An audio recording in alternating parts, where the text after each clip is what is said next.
वाल्मीकि रामायण में श्री हनुमान जी जानकी जी के दुख को देखकर बहुत दुखित हो गए और उन्होंने कहा कि देखो, पृष्ठमारोह में देवी, हे देवी मेरी पीठ पर चढ़ जाओ, दूसरे ही क्षण में रघुनाथ जी से मैं मिला दूंगा आपको, दूसरे क्षण में, क्योंकि मनोजवम मारुत तुल्य वेगम।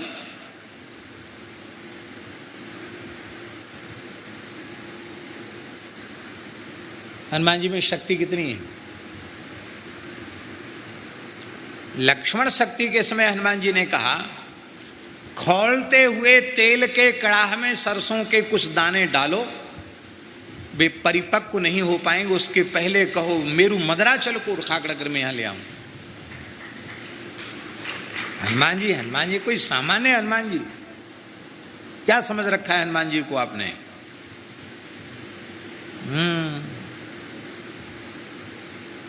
भले ही हम विनोद में ही कह रहे हो, लेकिन मानना राम जी से, भगवान श्याम सुंदर से लोग डरते नहीं हैं। हनुमान जी कहीं बैठ जाएं महाराज सब डरते हैं। जो गाड़ी वाले हैं ना वो भी पोंपों कर देते वहाँ। हमने कहा कि पोंपों क्यों किया? अरे बोले हनुमान जी का मंदिर ले। अरे भले आदमी, अभी भगवान बिहारी जी का मंदिर निकला, राम जी का मंदिर निकला, देवी जी का निकला, तब तो पोंपों नहीं किया हनुमान। अरे बोले महाराज कहीं टक्कर खा गई गाड़ी तो। हनुमान जी को तो नहीं मानोगे तो जबरदस्ती भी मानना पड़ेगा। मजबूत हैं, कोई कमजोर थोड़े हैं हनुमान जी। हाँ,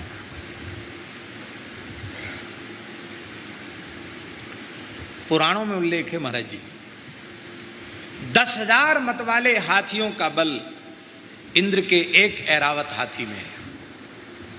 10,000 ऐरावत हाथियों का बल एक इंद्र में है और 10,000 इंद्र का बल हनुमान जी के एक रोए में है। अतुलित बलधामम, कोई बल का परिमाण नहीं है हनुमान जी का, नाप तोल नहीं है कितना बल है हनुमान जी में। लोग कहते हैं हमें हनुमान जी आ गए। रे भले आदमी, हनुमान जी का इतना अंश आ जाएगा शरीर फट जाएगा, कहाँ झेल पाओगे हनुमान जी को। हनुमान जी आ गए, गाजर मूली समझ रखा है हनुमान जी को।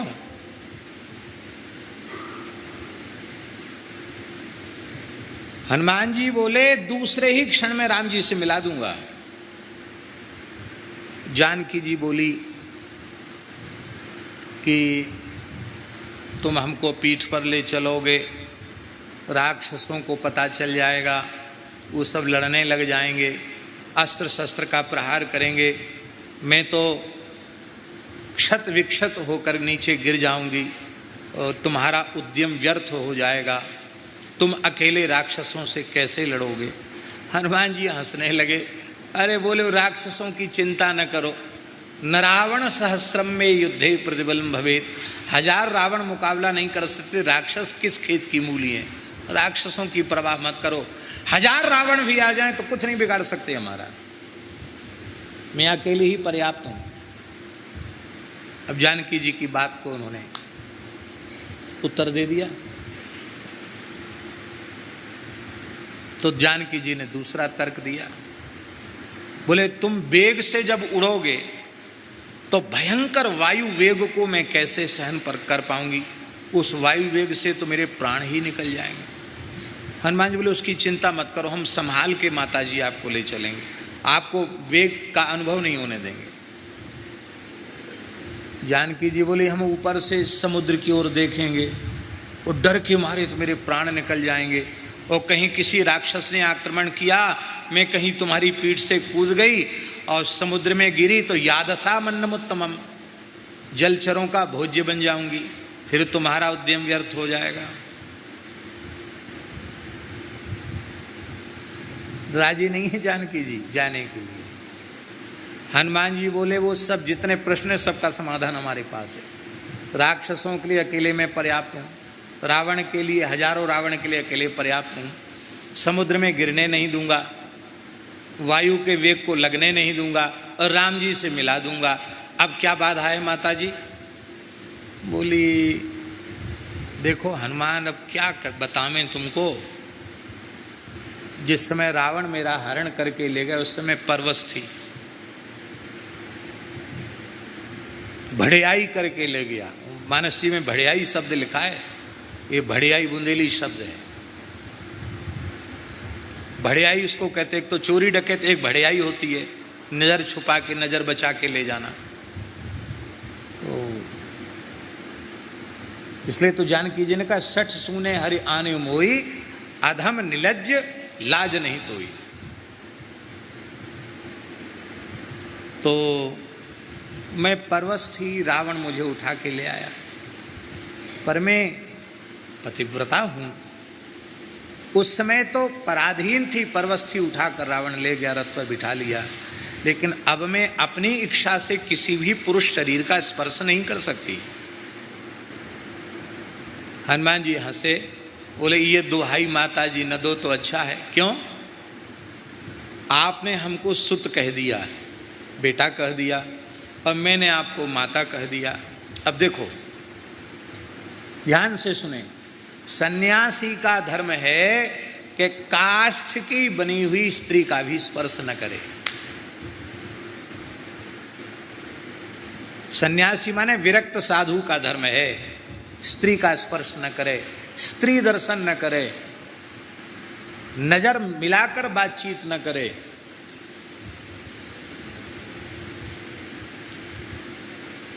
और वह त्रिदंडी अथवा दंडी सन्यासी हो, अब उसकी जन्मदात्री माता सामने आ जाए तो बोले सदंडम प्रणमेद भूमऊ। दंडधारी को किसी को प्रणाम नहीं विहित है, पर उस दंडधारी का कर्तव्य है कि दंड के सहित जन्मदात्री माता को प्रणाम करे। वहाँ सन्यास धर्म नहीं है कि मैया के चरण छुए, या मैया वृद्ध है उसको उठा के बिठा दे, अरे स्त्री स्पर्श कर लिया, ये तो बात है। बेटा बूढ़ा हो जाए तो भी मैया की दृष्टि में वो बेटा ही है कि क्या है? बेटा ही तो है, हैं?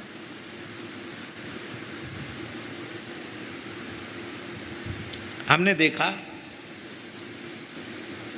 यहाँ राजस्थान में, यहाँ काछवा में देखा, आप कहीं जा रहे थे तो मैया आई, टीका लगाया, वो बड़े लाड़ प्यार से हाथ फेरा, और रोटी, गुड़ और रोटी, गुड़ और रोटी, क्यों?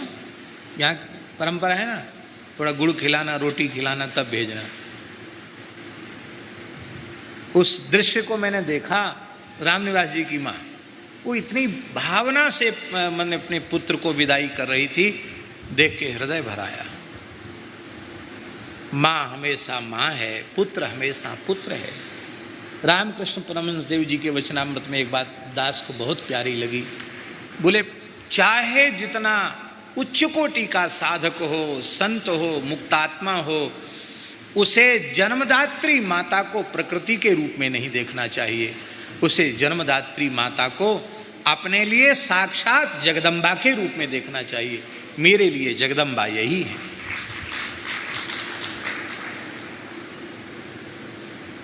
तो अब कहाँ बाधा रह गई कि रावण उठा के ले गया और हम पीठ पर चढ़ा लें तो आपका धर्म बिगड़ जाएगा।